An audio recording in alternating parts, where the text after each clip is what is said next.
Bismillahirrahmanirrahim. Assalamualaikum warahmatullahi wabarakatuh. Alhamdulillah.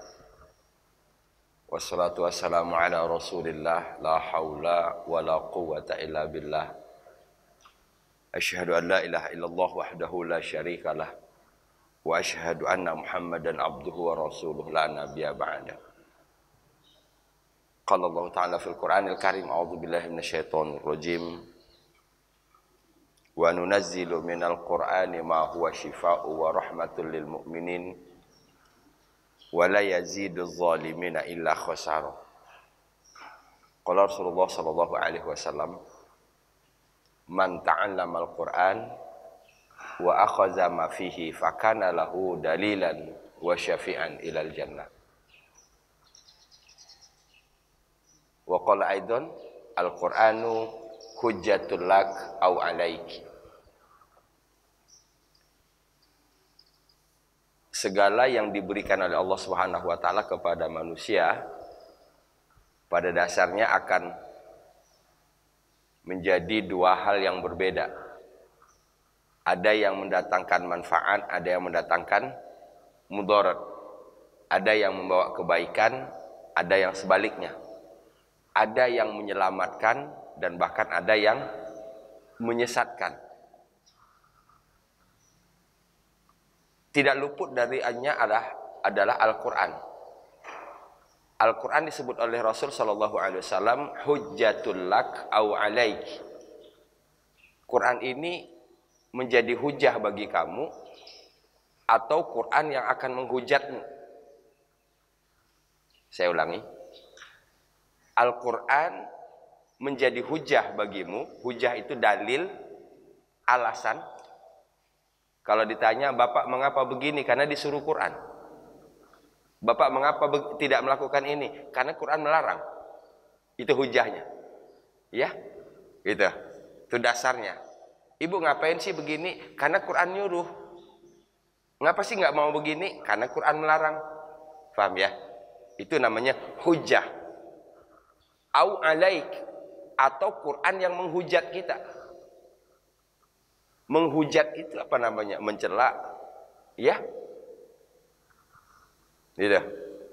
Nah, Quran menjadi hujah atau Quran yang menghujat itu tergantung sikap kita kepada Al-Quran. Kalau kita menjadikan Quran tadi sebagai hujah, sebagai dasar dalam perbuatan, maka insya Allah kita selamat dihujat dari hujatan Al-Quran. Betul?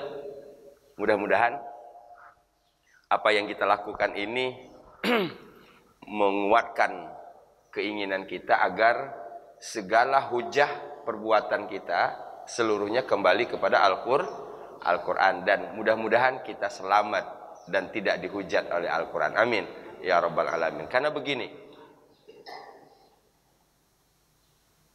seorang istri siang malam pagi sore suaminya mengatakan I love you mom. Faham? Ada seorang istri, suaminya ini pagi sore siang malam mengatakan I love you mom. Belanja nggak dikasih, kebutuhannya nggak diperhatikan. Ya? Gitu. Faham maksud saya? Kan selama ini kita menyebut Al-Quran adalah hudan, Al-Quran adalah furqan, Al-Quran adalah imami, gitu.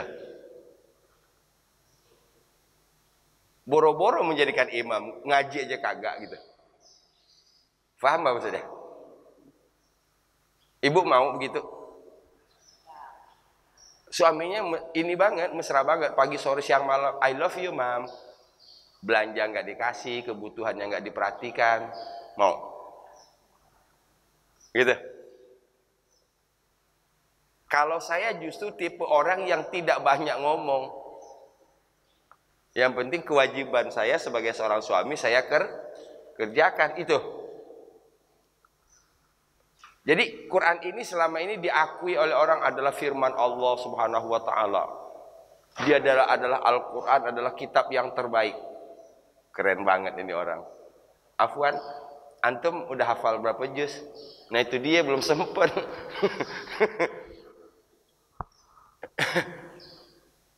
Saya rasa bukan kita mendahului malaikat, bukan kita mendahului Allah. Ini nggak bakalan diterima nih kalau begini, bener nggak?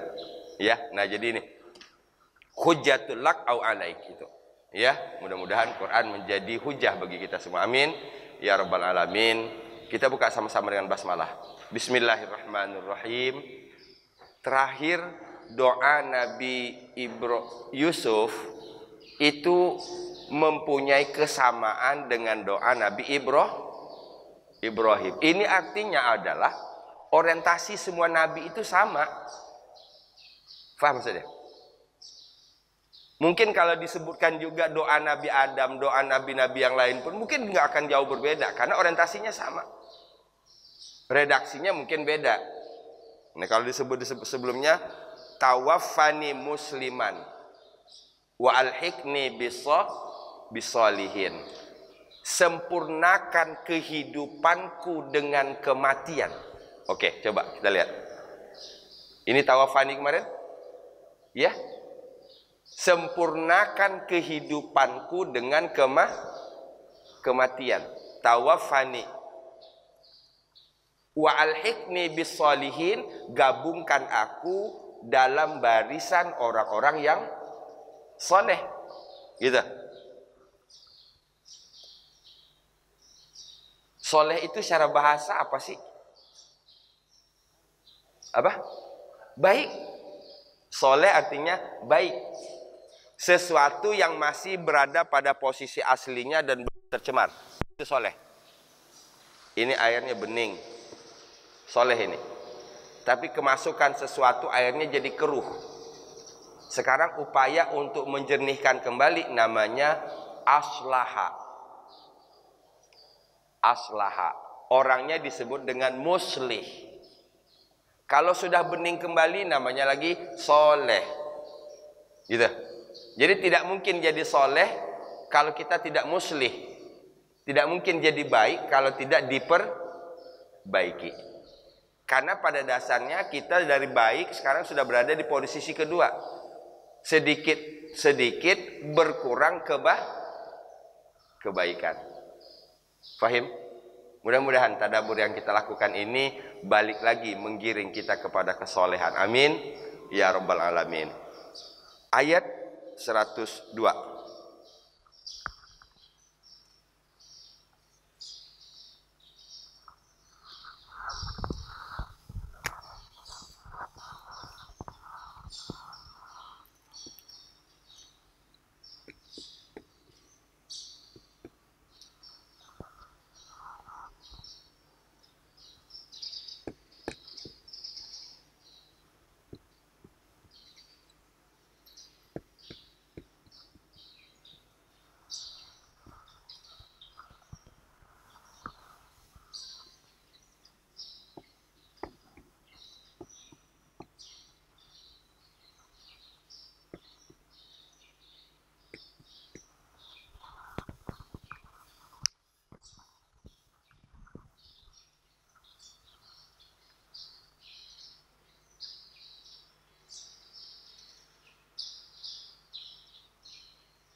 Ada kata-kata baru nggak?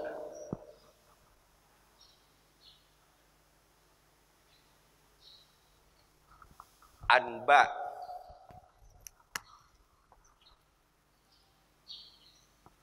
Ini anba'a.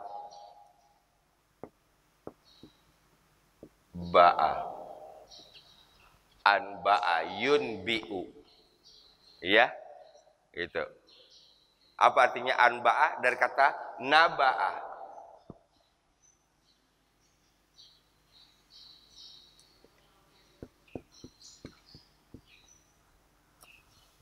Berita besar. Berita besar. Zalika itu. Nah, di sini Ibu Bapak sekalian yang dirahmati Allah Subhanahu wa taala. Yang lama di sini adalah ayat ini nih. Satu kata ini.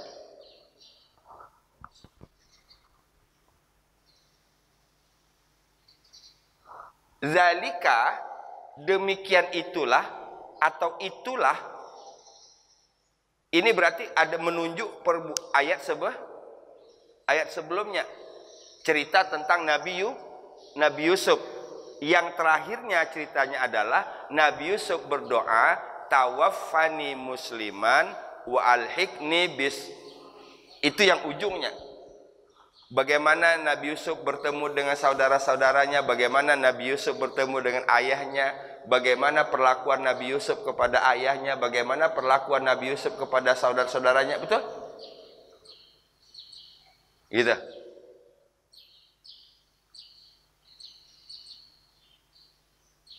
Zalika, itulah min anba'il ghaib, sebagian dari berita-berita besar yang gaib.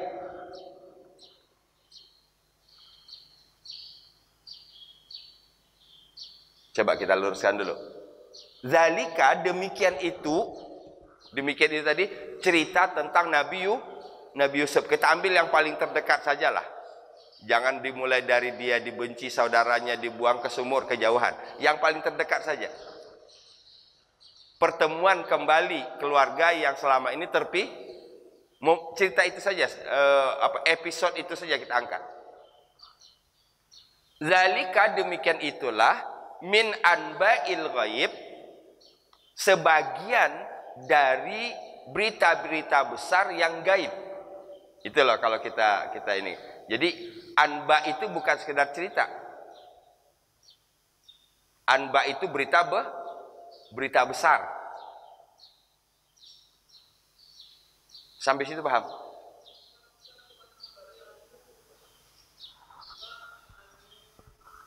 Iya. Dari kata naba juga. Anba itu dari kata naba. Sekarang pertanyaan saya, ghaib itu apa?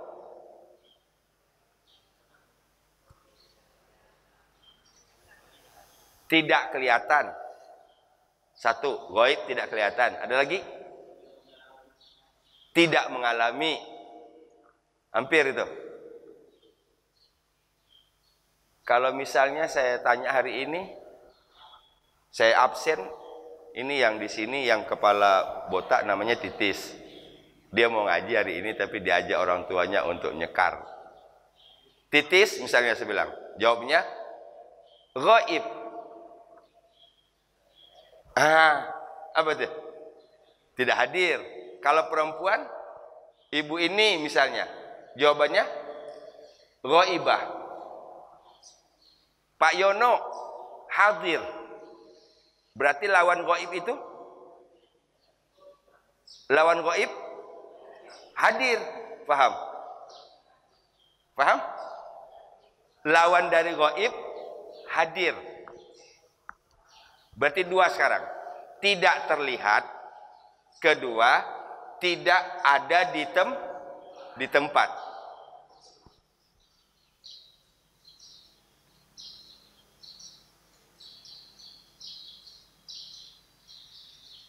Siksa kubur itu ghaib bagi siapa? Bagi kita. Bagi yang sudah dalam kubur, ghaib lagi enggak? Enggak gaib lagi. Betul? Paham ya? Nah, ini maknanya, nanti kita pegang ini dulu. Gaib ini. Jadi, berita besar yang gaib. Artinya, berita besar yang kita tidak hadir di situ. Kita enggak ada di dalam ketika peristiwa itu terjadi. Kalau bahasa kepolisiannya di TKP. Ya? Gitu. Nuhi, kami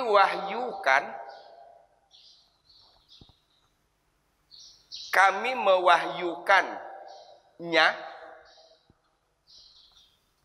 Nyanya kembali kemana?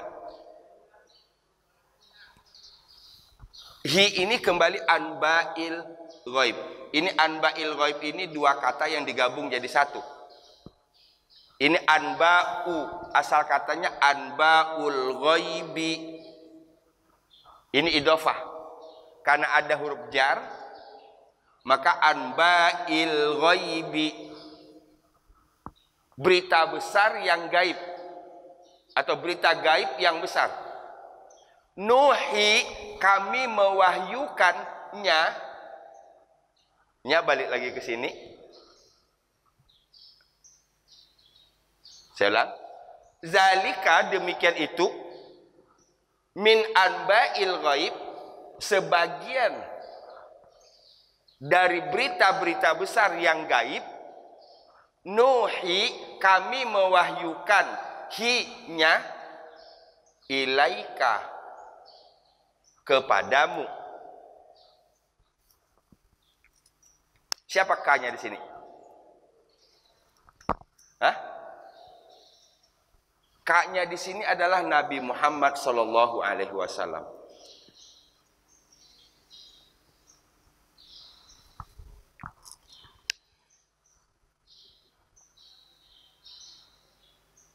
Yang penting ada bunyi, Bu. Yang penting ada bunyi, kan?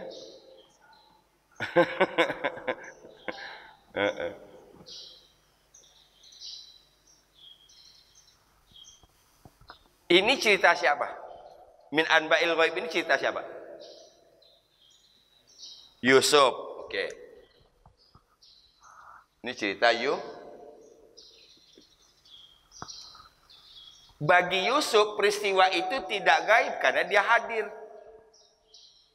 Tapi bagi Nabi Muhammad, cerita Nabi Yusuf ini gaib.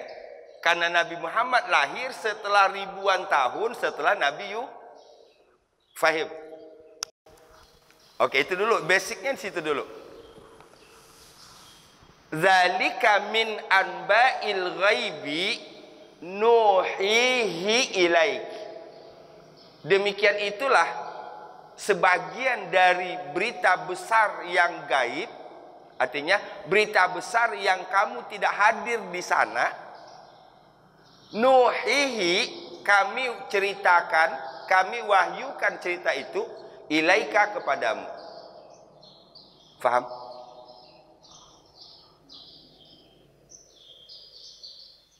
Kalau sampai di situ kita faham, maka akan muncul pertanyaan selanjutnya. Untuk apa Allah menceritakan peristiwa ini kepada Nabi Muhammad? Betul? Betul nggak? Gitu. Untuk apa Allah menceritakan, membeberkan peristiwa besar yang dialami oleh Nabi Yusuf itu kepada Nabi Muhammad? Kira-kira untuk apa?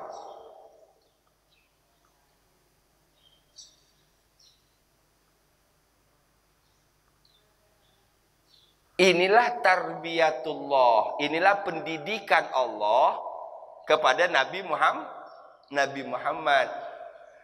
Jadi Nabi Muhammad itu gimana nggak jadi figur yang paling utama? Cerita Nabi Adam diceritain, atau bahasa sekarang Nabi Muhammad faham betul cerita Nabi Adam. Nabi Muhammad mengerti betul cerita Nabi Nuh. Nabi Muhammad faham betul cerita Nabi Idris. Terus semua nabi, 24 nabi, Nabi Muhammad faham ceritanya. Kita bisa bayangkan gimana itu orang. Ya? Sehingga dalam keseharian Nabi Muhammad SAW itu seluruh bagian dari cerita-cerita 24 nabi itu sudah diaplikasikannya.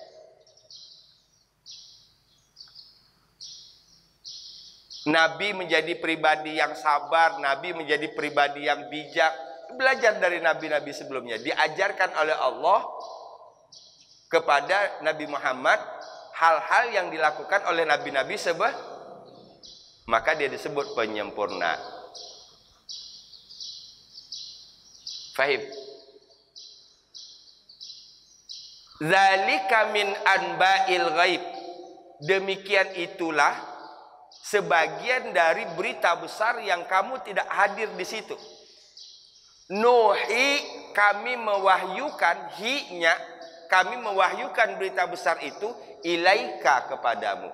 Kami menceritakan berita besar itu kepadamu. Faham? Muncul pertanyaan kedua tadi. Untuk apa Allah menceritakan ini kepada Nabi Muhammad? Agar Allah membentuk pribadi Nabi, ya, yang memahami yang memahami sejarah.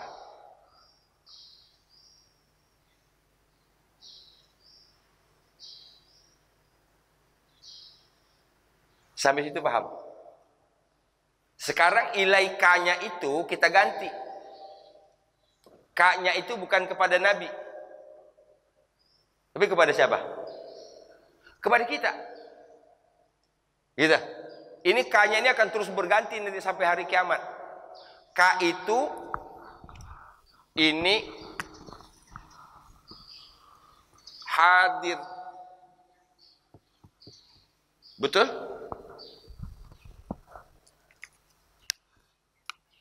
K itu adalah orang yang hadir di saat dia baca ayat ini.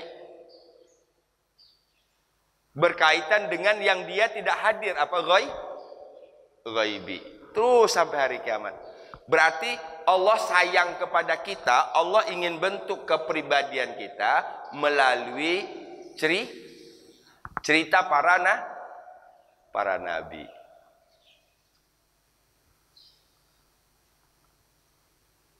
Ini yang saya lihat tadi. Dari Nabi Adam sampai ke Nabi Yusuf saja kita lihat. Saya sudah sebutkan minggu lalu, duluan mana Nabi Yusuf dengan Nabi Ibrahim? Duluan? Hah? Jangan sampai salah. Kalau salah, sedemikianlah pengajian kita hari ini. Duluan mana Yusuf sama Ibrahim? Duluan Ibrahim. Kan kita sudah bahas. Yusuf itu cicitnya doa kakeknya sampai ke cicitnya gitu loh. Berarti kan ada jalur yang terus jalan ini. Berarti Nabi Ibrahim mengajarkan kepada Ishak, Ishak mengajarkan kepada Yakub, Yakub mengajarkan kepada Betul? Gitu. Kok sama doa Nabi Yusuf ini sama dengan doa Nabi Ibrahim?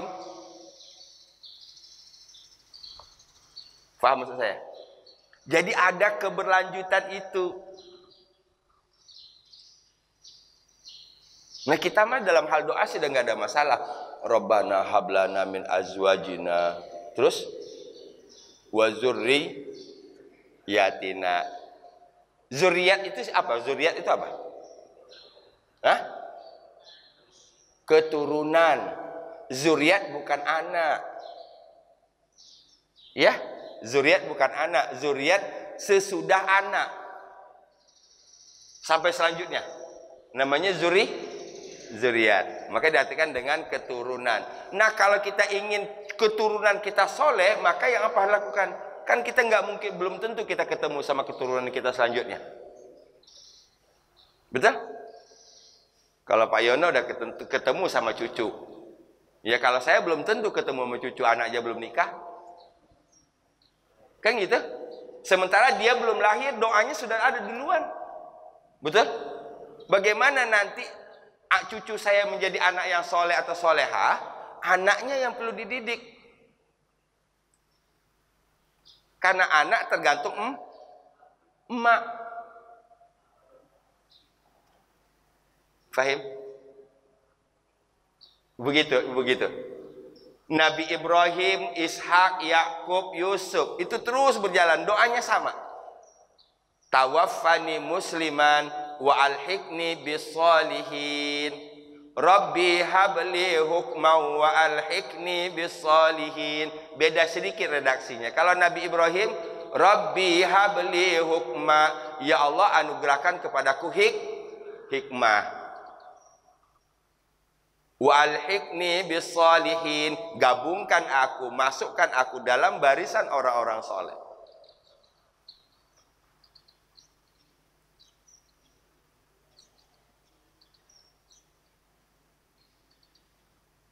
Jelas mengapa penting kita membaca surat Yusuf, mengapa penting kita membaca surat-surat yang lainnya. Gitu. Karena dengan itulah cara Allah, ini bagian dari kasih sayang Allah, bagian dari rububiyah Allah untuk makhluk. Ini tidak baca surat Yusuf dibaca kalau lagi hamil. Iya. Jadi Yusuf dibaca kalau lagi hamil. Itu pun kalau yang hamilnya anaknya laki-laki. Kalau perempuan bacanya Maryam. Gitu. Mengapa? Supaya anaknya ganteng kayak Yusuf. Oke, baik sahabat Quran yang dirahmati Allah Subhanahu wa taala. Faham ya?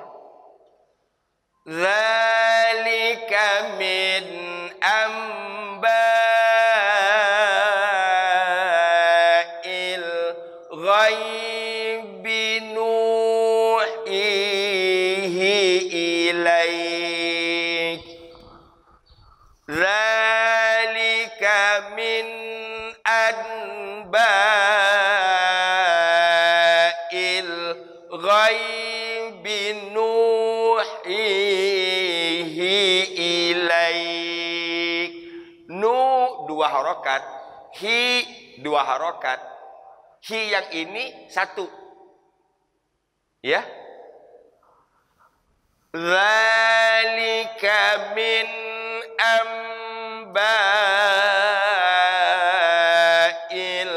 ghaibi nuhihi ilaik. Ya. Dzalika min amba'il ghaibi nuhihi ilaik. Lagi. Dzalika min amba'il ghaibi nuhihi ilaik. 1, 2, 3.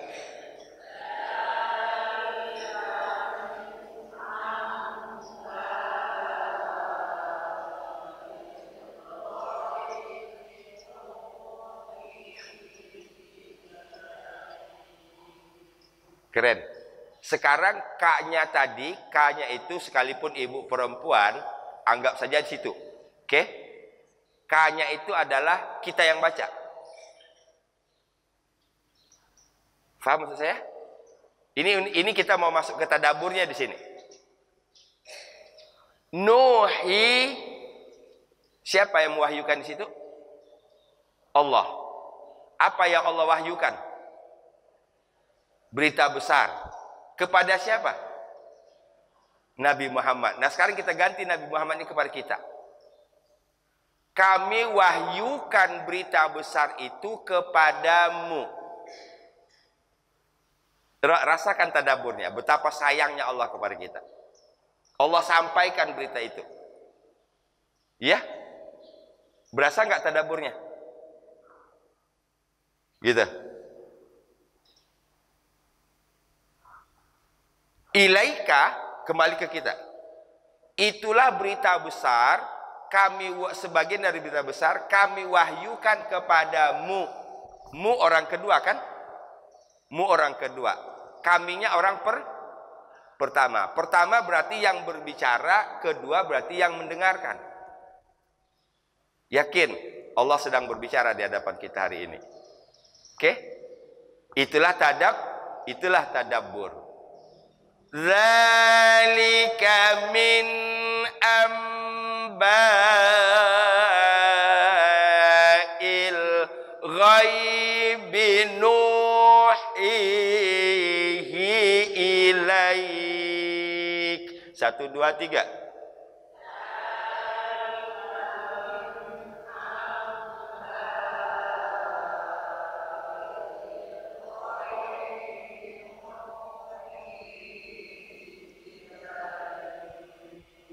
Keren.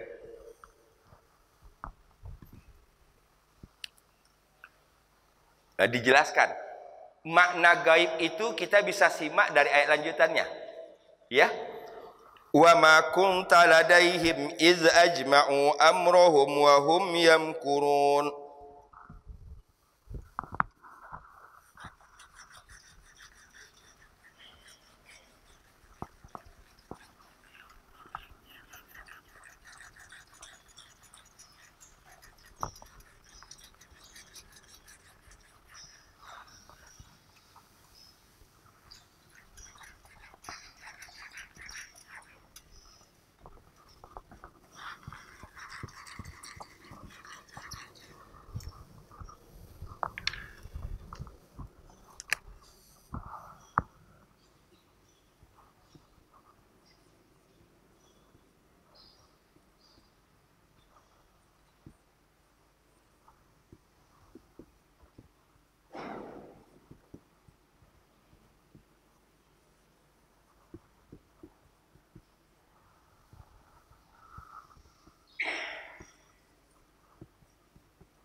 Wa ma kunta ladaihim.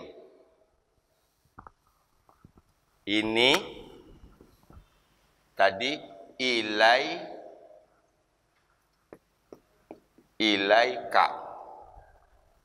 Sekarang ka-nya berubah menjadi ta.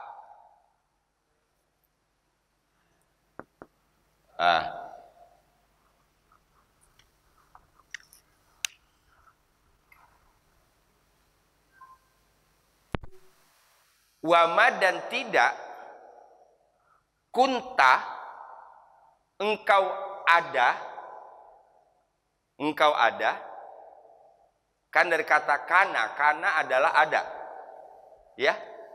Wama kunta dan engkau tidak ada di sini berarti tidak hadir.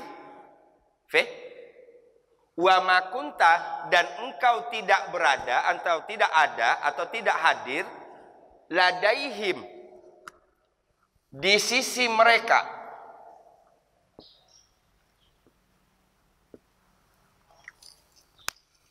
Di sisi mereka. Kalau kita sederhanakan siapa mereka ini? Yusuf, Yakub dan saudara-saudaranya. Oke? Him di sini Yusuf, Yakub dan saudara-saudaranya. Mereka semua disebut dengan him. Wa ma kunta ladaihim dan engkau tidak berada di sisi mereka.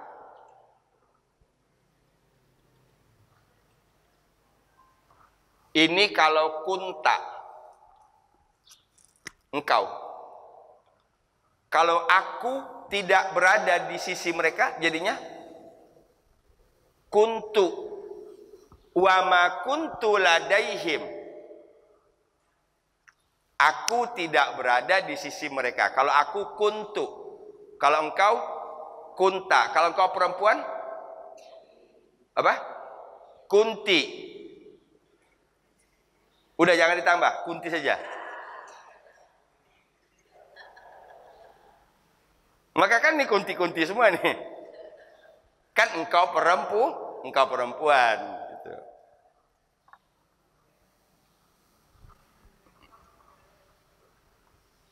Paham ya? Wa ma kunta ladaihim. Inilah tadi. Jadi karena Nabi Muhammad tidak ada di situ, sementara ini sudah ribuan tahun, ya. Sayangnya Allah kepada Nabi, Allah ceritakan itu peristiwa yang terjadi ribuan tahun yang lalu kepada Nabi. Apa yang kita bisa lihat dari situ ini? Betapa rahman dan rahimnya Allah Subhanahu wa taala kepada Nabi Muhammad. Gitu.